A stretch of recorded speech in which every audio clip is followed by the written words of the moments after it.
يا ترى اللي معاه 100,000 جنيه بيعمل بيهم ايه؟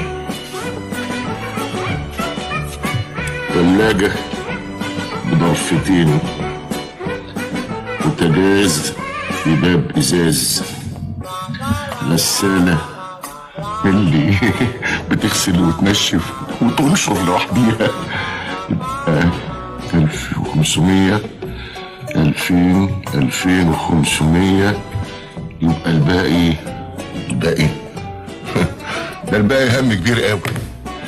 الفلوس مش عايزه تتصرف.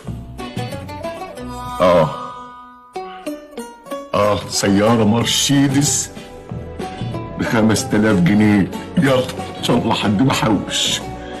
وشقة واسعة على النيل، شرحة بحوالي 30,000 جنيه.